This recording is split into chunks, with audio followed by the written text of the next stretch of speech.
ஜூலை 9, 2025 கோவாவுக்கு பக்கத்தில் இருக்க கொகர்னாங்கிற ஊரில் இருக்க ஒரு கேவுக்குள்ளே ஃபாரஸ்ட் ரெஸ்கியூ டீம் என்டர் ஆகுறாங்க. என்டர் ஆன அந்த ஒரு டீமுக்கு ஒரு பெரிய ஷாக். ஏன்னா அங்கே 40 வயசான ஒரு ரஷ்யன் லேடி நியா குட்டினாங்கிற லேடியும் அம்மா பிரேமாங்கிற அவங்க 2 குழந்தைங்களும் அந்த கேவில் வாழ்ந்து வந்துக்கிட்டு இருந்திருக்காங்க. அந்த ஒரு கேவுக்குள்ளே பார்த்தீங்கன்னா ஒரு டார்ச் லைட், ஒரு சில கப் நூடுல்ஸ், கோவில் சாப்பாடு, கடல் ஃபோட்டோஸ், சிலைகள், துணிகள்னு பல விஷயம் இருந்திருக்கு.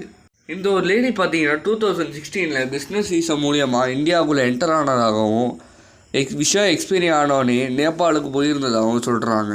ஆனால் நேபாளுக்கு போன அடுத்த ஃபியூ டேஸில் 2017 இந்தியாவுக்குள்ளே திரும்பி இல்லீகலாக ரிட்டர்ன் ஆகியிருக்காங்க. அந்த லேடி என்ன சொல்கிறாங்கன்னா, நான் பல வருஷமாக காட்டில் வாழ்ந்துருக்கேன், எனக்கு இந்த காடுங்கிறது ஒரு சொர்க்கம் போல தான் இருக்குது, எங்களுக்கு எந்த ஒரு பிரச்சனையும் இல்லை, துன்பமும் இல்லை. இந்த பல வருஷம் நாங்கள் ஒரு சில பாம்புகளும் பார்த்துருக்கோம், அந்த பாம்புகளும் எங்களுக்கு எதுவும் செஞ்சதில்லை, நாங்களும் அதை எதுவும் பண்ணதில்லை அப்படின்னு சொல்கிறாங்க.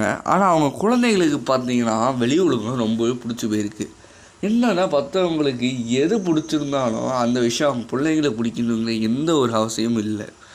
ஸோ எல்லா பெற்றோர்களும் அவங்க குழந்தைகளுக்கு என்ன பிடிக்குமோ, எந்த ஃபீல்டில் இன்ட்ரெஸ்ட் இருக்கோ அந்த ஃபீல்டில் டெவலப் பண்ணிவிட பாருங்களே தவிர உங்கள் ஃபீல்டுக்கு அவங்க இழுக்காதீங்க.